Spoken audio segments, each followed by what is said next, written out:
You are listening to PastThink.com audiobook. Please like and subscribe, thank you. 21. The Viharapalas one prepare lodging for the great sage.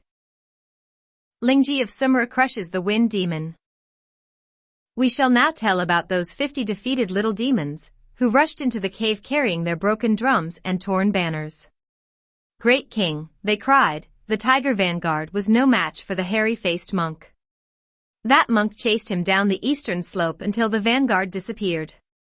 When the old monster heard this, he was terribly upset. As he bowed his head in silent deliberation, another little demon, who stood guard at the door, came to report, Great king, the tiger vanguard was beaten to death by the hairy-faced monk and dragged up to our door to provoke battle. Hearing this, the old monster became even angrier. This fellow does not know when to stop, he said. I have not eaten his master, but he has killed our vanguard instead. How insolent! Whereupon he bellowed, Bring me my armor. I have heard only rumors about this pilgrim's son, and I'm going out there to find out what sort of monk he really is. Even if he has 9 heads and 8 tails, I'm going to take him in here to pay for the life of my tiger vanguard. The little demons quickly brought out the armor. After having been properly buckled and laced, the old monster took a steel trident and leaped out of the cave, leading the rest of the demons. Standing in front of the door, the great sage watched the monster emerge with a truly aggressive appearance. Look how he is attired. You see. Gold helmet reflecting the sun. Gold cuirass gleaming with light. A pheasant tail tassel flies from the helmet. A light yellow silk robe topped by the cuirass, tied with a dragon-like sash of brilliant hues. His breastplate emits eye-dazzling light. His boots of suede are dyed by locust flowers. His embroidered kilt is decked with willow leaves. Holding a sharp trident in his hands, he seems almost the Erlang II boy of old. When he had come out, the old monster shouted, Who is Pilgrim's son? With one foot on the carcass of the tiger monster, and the compliant iron rod in his hands, Pilgrim replied, Your grandpa's son is here. Send my master out. The old monster took a careful look, and saw the diminutive figure of Pilgrim, less than 4 feet, in fact, and his sallow cheeks. He said with a laugh, Too bad. Too bad. I thought you were some kind of invincible hero. But you are only a sickly ghost, with nothing more than your skeleton left. Child, said Pilgrim laughing, how you lack perception. Your grandpa may be somewhat small in size, but if you have the courage to hit me on the head with the handle of your trident, I'll grow 6 feet at once. Harden your head, said the monster, and have a taste of my handle. Our great sage was not in the least frightened. When the monster struck him once, he stretched his waist and at once grew more than 6 feet, attaining the height of 10 feet altogether. The monster was so alarmed that he tried to use his trident to hold him down, shouting, Pilgrim's son, how dare you stand at my door, displaying this paltry magic of body protection? Stop using tricks. Come up here and let's measure our real abilities. My dear son, said Pilgrim with laughter, the proverb says, mercy should be shown before the hand is raised. Your grandpa is pretty heavy-handed, and he fears that you won't be able to bear even 1 stroke of this rod. Refusing to listen to any such discussion, the monster turned his trident around and stabbed at Pilgrim's chest. The great sage, of course, was not at all perturbed, for as the saying goes, the expert is never exercised. He raised his rod and, using the movement of the black dragon sweeping the ground to parry the trident, struck at the monster's head. The two of them thus began a fierce battle before that yellow wind cave. The monster king became enraged. The great sage released his might. The monster king became enraged, wishing to seize Pilgrim to pay for his vanguard. The great sage released his might to capture the spirit and to save the priest. The trident arrived, blocked by the rod. The rod went forth, met by the trident. This one, a mountain ruling captain of his hosts. That one, the handsome monkey king who defends the law. At first they fought on the dusty earth. Then each arose midway to the sky. The fine steel trident. Pointed, sharp, and brilliant. The compliant rod. Body black and yellow hoops. Stabbed by them, your soul goes back to darkness. Struck by them, you'll face King Yama. You must rely on quick arms and keen sight. You must have a tough frame and great strength. The two fought without regard for life or death. We know not who will be safe or who will be hurt. The old monster and the great sage fought for 30 rounds, but neither could gain the upper hand.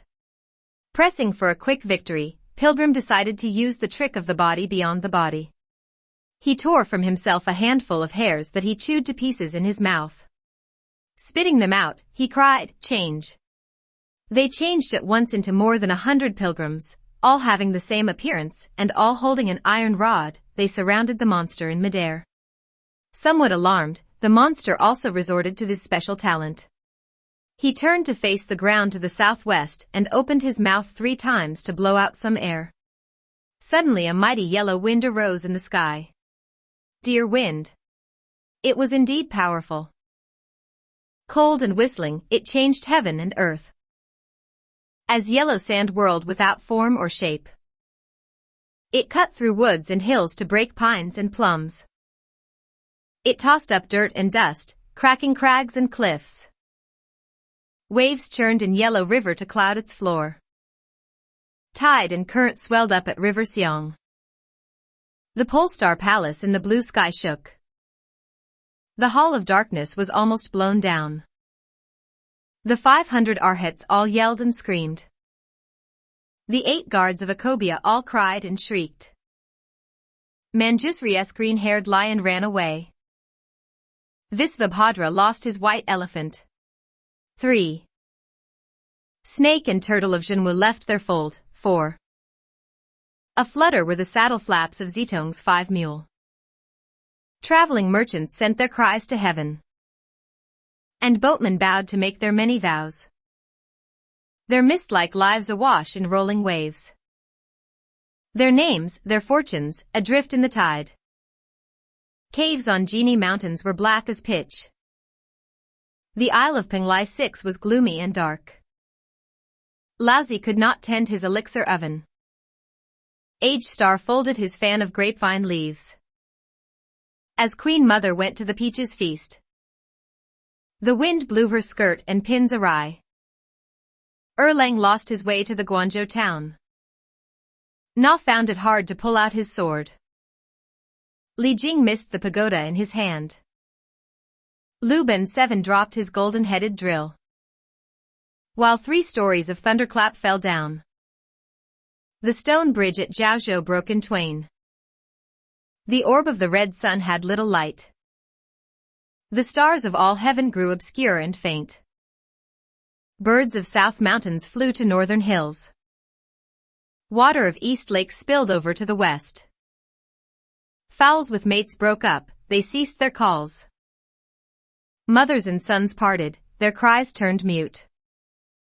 Dragon kings sought yakas all over the sea. Thunder gods hunted lightnings everywhere. 10 kings of Yama tried to find their judge. In hell, Bullhead ran after Horseface. This wind blew down the Padalaka Mount. And whipped up one scroll of Guanin's verse. White lotus blooms, cut down, flew beside the sea. 12 halls of the Bodhisattva were blown down. From Pangu till this time since wind was known. There never was wind with such ferocity. Hulala. The universe did almost split apart. The whole world was one mighty trembling mass. This violent wind called up by the monster blew away all those little pilgrims formed by the great sage's hairs, and sent them reeling through the air like so many spinning wheels. Unable even to wield their rods, how could they possibly hope to draw near to fight? Pilgrim was so alarmed that he shook his body, and retrieved his hairs. He then lifted the iron rod and tried to attack the monster all by himself, only to be met by a mouthful of yellow wind right on his face. Those two fiery eyes with diamond pupils of his were so blasted that they shut tightly, and could not be opened. No longer able to use his rod, he fled in defeat, while the monster retrieved the wind, which we shall mention no further. We tell you now about Zhu 8 Rules, who, when he saw the violent yellow windstorm arriving, and the whole of heaven and earth growing dim, led the horse, and took the luggage to the fold of the mountain. There he crouched on the ground and refused to open his eyes or raise his head, his mouth incessantly calling on the name of Buddha, and making vows. As he was wondering how Pilgrim was faring in his battle, and whether his master was dead or alive, the wind stopped and the sky brightened again. He looked up and peered toward the entrance of the cave, but he could neither see any movement of weapons nor hear the sound of gongs and drums. Idiot dared not approach the cave, since there was no one else to guard the horse and the luggage. Deeply distressed and not knowing what to do, he suddenly heard the great sage approaching from the west, grunting and snorting as he came. Bowing to meet his companion, he said, "Elder brother, what a mighty wind! Where did you come from?" With a wave of his hand, Pilgrim said, "Formidable? It's truly formidable. Since I, old monkey, was born, I have never witnessed such a violent wind. That old monster fought me with a steel trident, and we battled for over 30 rounds. It was then that I used the magic of the body beyond the body, and had him surrounded. He panicked and called up this wind, which was ferocious indeed. Its force was so overwhelming that I had to suspend my operation and flee instead. Phew! What a wind! Phew! What a wind! Old Monkey also knows how to call up the wind and how to summon the rain, but it's hardly as vicious as the wind of this monster spirit." "Elder brother," said 8 Rules, "how is the martial technique of that monster?" "It's presentable," said Pilgrim, "and he knows how to use the trident. He is, in fact, just about the equal of Old Monkey. But that wind of his is vicious, and that makes it difficult to defeat him." "In that case," said 8 Rules, "how are we going to rescue Master?" Pilgrim said, "We'll have to wait to rescue Master. I wonder if there is any eye doctor around here who can take a look at my eyes." "What's the matter with your eyes?" asked 8 Rules. Pilgrim replied, "That monster blew a mouthful of wind on my face, and my eyes were so sorely blasted that they are now watering constantly." "Elder brother," said 8 Rules, "we are in the middle of a mountain, and it's getting late. Let's not talk about eye doctors, we don't even have a place to stay." "It won't be difficult to find lodging," said Pilgrim. "I doubt that the monster has the gall to harm our master. Let's find our way back to the main road and see whether we can stay with a family. After spending the night, we can return to subdue the monster tomorrow when it's light." Exactly, agreed 8 Rules. Leading the horse and carrying up the luggage, they left the fold of the mountain and went up the road. Dusk was setting in, and as they walked, they heard the sound of barking dogs toward the south of the mountain slope. Stopping to look, they saw a small cottage with flickering lamplights. Not bothering to look for a path, the two of them walked through the grass and arrived at the door of that household. They saw dark clumps of purplish fungi, grayish piles of white stones, dark clumps of purplish fungi with much green grass, grayish piles of white stones half-grown with moss, a few specks of fireflies, their faint light aglow. A forest of wild woods stand in dense rows, orchids ever fragrant, bamboos newly planted. A clear stream flows a winding course. Old cedars lean o'er a deep cliff. A secluded place where no travelers come. Only wild flowers bloom before the door. Not daring to enter without permission, they both called out, "Open the door! Open the door!" An old man inside appeared with several young farmers, all holding rakes, pitchforks, and brooms. "Who are you? Who are you?" they asked. With a bow, Pilgrim said, "We are disciples of a holy monk from the great Tang in the land of the East. We were on our way to seek scriptures from the Buddha in the western heaven when we passed through this mountain, and our master was captured by the Yellow Wind Great King. We have yet to rescue him. Since it is getting late, we have come to ask for lodging for one night at your house. We beg you for this means of convenience." Returning the bow, the old man said, "Pardon me for not coming to greet you.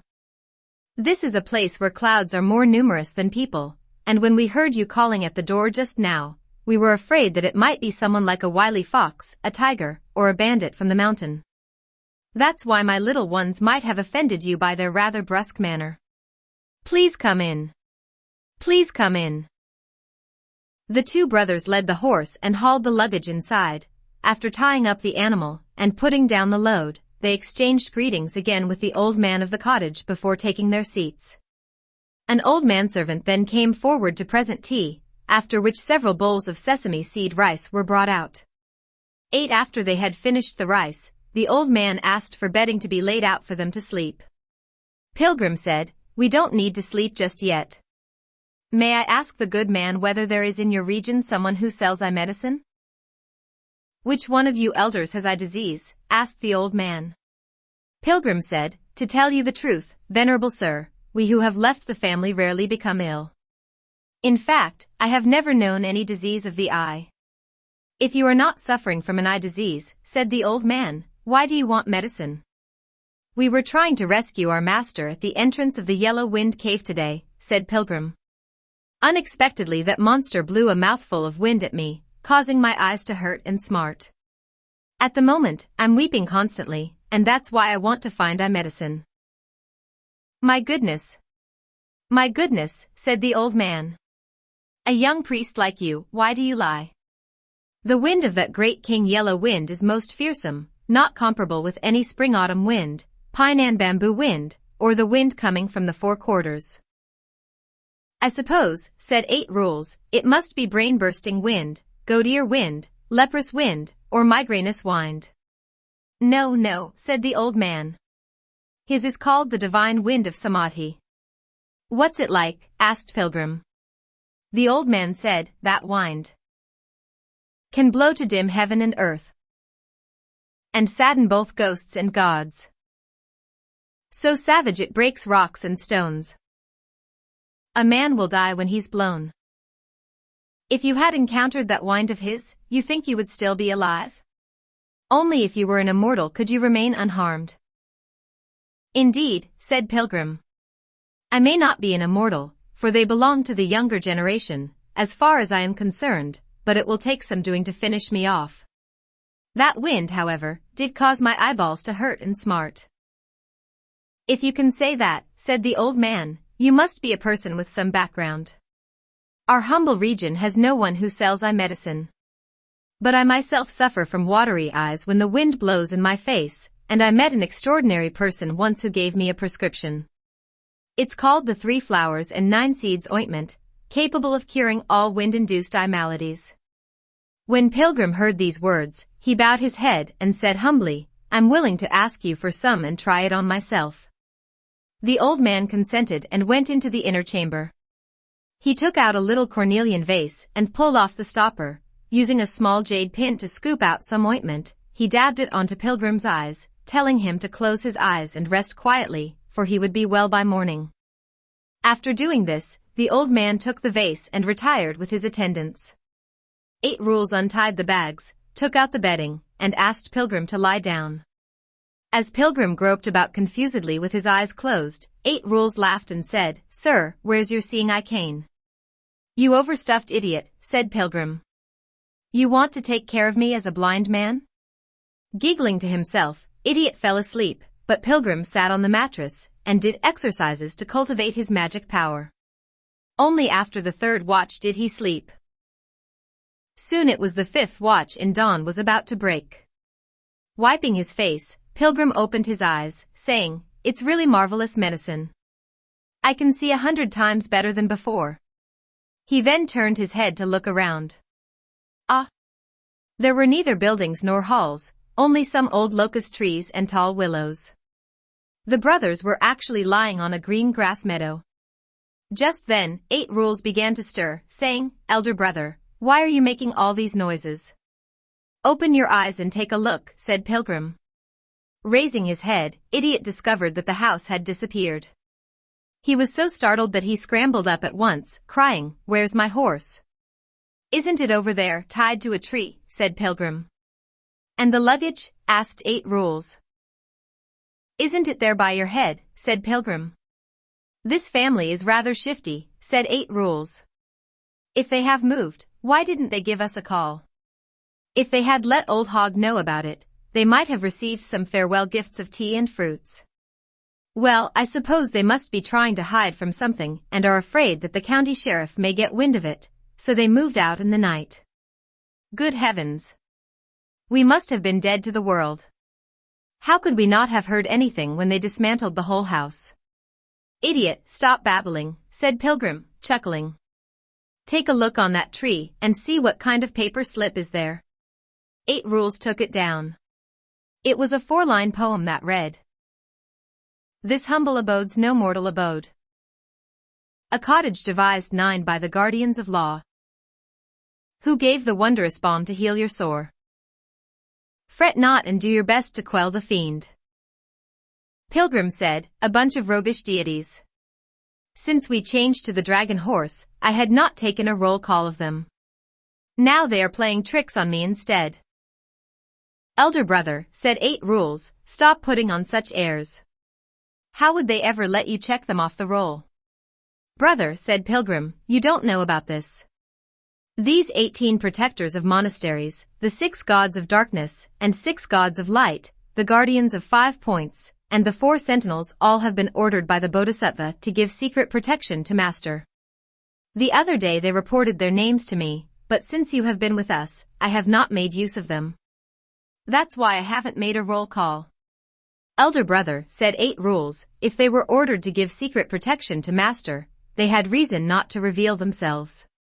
That's why they had to devise this cottage here, and you shouldn't blame them. After all, they did put ointment on your eyes for you yesterday, and they did take care of us for one meal. You can say that they have done their duty. Don't blame them. Let's go and rescue Master." "Brother, you are right," said Pilgrim.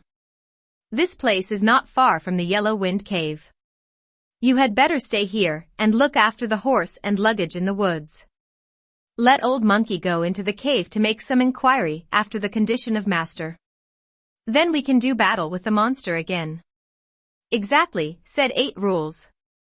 "You should find out whether Master is dead or alive. If he's dead, each one of us can tend to our own business. If he's not, we can do our best to discharge our responsibility." Pilgrim said, "Stop talking nonsense. I'm off." With one leap he arrived at the entrance of the cave, and found the door still shut, and the inhabitants sound asleep. Pilgrim neither made any noise nor disturbed the monsters. Making the magic sign, and reciting the spell, he shook his body, and changed at once into a spotted-legged mosquito. It was tiny and delicate, for which we have a testimonial poem. A pesky small shape with sharp sting. His tiny voice can hum like thunder. Adept at piercing gauze nets and orchid rooms. He likes the warm, sultry climate. He fears incense and swatting fans, but dearly loves bright lights and lamps. Airy, agile, all too clever and fast. He flies into the fiend's cave. 10. The little demon who was supposed to guard the door was lying there asleep, snoring. Pilgrim gave him a bite on his face, causing the little demon to roll over half awakened. "Oh my father," he said. "What a big mosquito. One bite and I already have a big lump." He then opened his eyes and said, "Why, it's dawn." Just then, the second door inside opened with a creak, and Pilgrim immediately flew in. The old monster was giving orders to all his subordinates to be especially careful in guarding the various entrances, while they made ready their weapons. "If the wind yesterday did not kill that Pilgrim's son," he said, "he will certainly come back today. When he comes, we'll finish him off." Hearing this, Pilgrim flew past the main hall and arrived at the rear of the cave, where he found another door tightly shut. Crawling through a crack in the door, he discovered a large garden, in the middle of which, bound by ropes to a pole, was the Tang monk. That master was shedding tears profusely, constantly wondering where Wukong and Wuning were to be found. Pilgrim stopped his flight and alighted on his bald head, saying, "Master." Recognizing his voice, the elder said, "Wukong, I nearly died thinking of you. Where are you calling from?" "Master," said Pilgrim, "I'm on your head. Calm yourself and stop worrying. We must first capture the monster before we can rescue you." "Disciple," said the Tang monk, "when will you be able to capture the monster?" "The tiger monster who took you," said Pilgrim, "has already been slain by 8 rules. But the wind of the old monster is a powerful weapon. I suspect we should be able to capture him today. Relax and stop crying. I'm leaving." Having said that, he flew at once to the front, where the old monster was seated aloft, making a roll call of all the commanders of his troops. A little demon suddenly appeared, waving the command flag. He dashed up to the hall, crying, "Great King, this little one was on patrol in the mountain when he ran into a monk with a long snout and huge ears sitting in the woods not far from our entrance. If I hadn't run away quickly, he would have caught me. But I didn't see that hairy-faced monk who came here yesterday." "If Pilgrim's son is absent," said the old monster, "it may mean that he's been killed by the wind. Or he may have gone to try to find help." "Great King," said one of the demons, "it would be our good fortune if he had been killed. But suppose he's not dead? If he succeeds in bringing with him some divine warriors, what shall we do then?" The old monster said, "Who's afraid of any divine warrior? Only the Bodhisattva Lingji can overcome the power of my wind, no one else can do us any harm." That pilgrim resting on one of the beams above him was delighted by this one statement. He flew out of the cave at once and, changing back into his original form, arrived at the woods. "Brother," he cried. 8 Rules asked, "Elder brother, where have you been?" "Just now a monster with a command flag came by, and I chased him away." "Thank you." "Thank you," said Pilgrim, laughing. Old Monkey changed into a mosquito to enter the cave to see how Master was doing. "I found him tied to a post in the garden, weeping. After telling him not to cry, I flew around the roof to spy on them some more. That was when the fellow who held the command flag came in panting, saying that you had chased him. He also said that he had not seen me." The old monster made some wild speculations about my having been killed by the wind, or else having gone to find help. Then, without being prompted, he suddenly mentioned someone else. "It's marvelous, simply marvelous." "Whom did he mention?" asked 8 Rules. "He said that he wasn't afraid of any divine warrior," said Pilgrim, "for no one else could overpower his wind save the Bodhisattva Lingji. The only trouble is that I don't know where this Lingji lives." As they were thus conversing, they suddenly saw an aged man walking by the side of the main road. Look at his appearance. Strong, he uses no cane to walk. With flowing snow-like hair and beard. Though wit and eyes are quite dim and blurry. Thin bones and sinews are still tough. Back and head bent he walked slowly. With thick brows and a pink face, childlike. Look at his features and they seem human. Though he's like Long Life Star no less. 11. Highly pleased when he caught sight of him, 8 Rules said, "Elder brother, the proverb says, you want to know the way. Hear what the tourists say. Why don't you approach him and ask?" The great sage put away his iron rod and straightened out his clothes. Approaching the old man, he said, "Aged sir, receive my bow." Somewhat reluctantly, the old man returned his greeting, saying, "What region are you from, monk? What are you doing here in this wilderness?" "We are holy monks on our way to seek scriptures," said Pilgrim. "Yesterday we lost our master here, and so I'm approaching you to ask where the Bodhisattva Lingji lives." "Lingji lives south of here," said the old man, "about 3,000 miles away.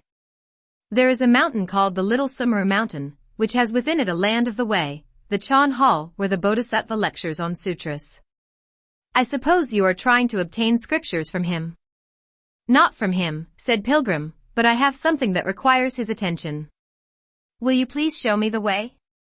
Pointing with his hand toward the south, the old man said, follow that winding path. The great sage Sun was tricked into turning his head to look at the path, when the old man changed himself into a gentle breeze and vanished. A small slip of paper was left beside the road, on which was written this quatrain. To tell the equal to heaven great sage. The old man is in truth one long lively. On summer is the flying dragon staff. Lingji in years past received this Buddhist arm. Pilgrim took up the slip and went back down the road. Elder brother, said 8 rules, our luck must have been rather bad lately. For 2 days we saw ghosts in broad daylight. Who is that old man who left after changing into a breeze? Pilgrim gave 8 rules the slip of paper. Who is this long lively, asked 8 rules, when he had read the verse. It's the name of the planet Venus from the west, said Pilgrim. 8 rules hurriedly bowed toward the sky, crying, benefactor. Benefactor. Had it not been for the gold star, who personally begged the Jade Emperor to be merciful, I don't know what would have become of old Hog. Elder brother, said Pilgrim, you do have a sense of gratitude. But don't expose yourself. Take cover deep in the woods and carefully guard the luggage and the horse. Let old monkey find the Summer mountain, and seek help from the Bodhisattva. I know, said 8 rules. Hurry up and go. Old Hog has mastered the law of the turtle, withdraw your head when you needn't stick it out. The great sage Sun leaped into the air, mounting the cloud somersault, he headed straight south. He was fast indeed. With a nod of his head, he covered 3,000 miles, just a twist of his torso carried him over 800. In a moment he saw a tall mountain with auspicious clouds hanging halfway up its slopes and holy mists gathered around it. In the fold of the mountain there was indeed a temple. He could hear the melodious sounds of the bells and sonorous stones 12, and could see the swirling smoke of incense. As he approached the door, the great sage saw a Taoist with a string of beads around his neck, who was reciting the name of Buddha. Pilgrim said, Taoist, please accept my bow. The Taoist at once bowed in return, saying, where did the Venerable Father come from? Is this where the Bodhisattva Lingji expounds the scriptures? Asked Pilgrim. Indeed it is, said the Taoist. Do you wish to speak to someone? May I trouble you, sir, to make this announcement for me, said Pilgrim. I am the disciple of the master of the law, Tripitaka, who is the royal brother of the great Tang Emperor in the land of the East. I am the great sage, equal to heaven, Sun Wukong, also named Pilgrim. I have a matter that requires me to have an audience with the Bodhisattva. The Taoist laughed and said, the Venerable Father has given me a long announcement. I can't quite remember all those words. Just say that Sun Wukong, the disciple of the Tang monk, has arrived, said Pilgrim. 13. The Taoist agreed and made that announcement in the lecture hall, whereupon the Bodhisattva at once put on his cassock and asked for more incense to be burned to welcome the visitor. Then the great sage walked in the door and peered inside. He saw a hall full of brocade and silk. A house most solemn and grand. Pupils reciting the Lotus Sutra. An old leader tapping the golden gong. Set before the Buddha were all immortal fruits and flowers.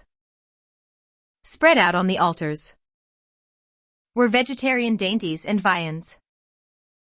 The bright, precious candles. Their golden flames shot up like rainbows. The fragrant true incense. Its jade-like smoke flew up as colored mists. So it was that, after the lecture one would calmly meditate. When white cloud flakes circled the tips of pines. The wisdom sword retired, for Mara snapped. In this space of Prajnaparamita, the Bodhisattva straightened out his attire to receive Pilgrim, who entered the hall, and took the seat of the guest. Tea was offered, but Pilgrim said, no need for you to bother about tea.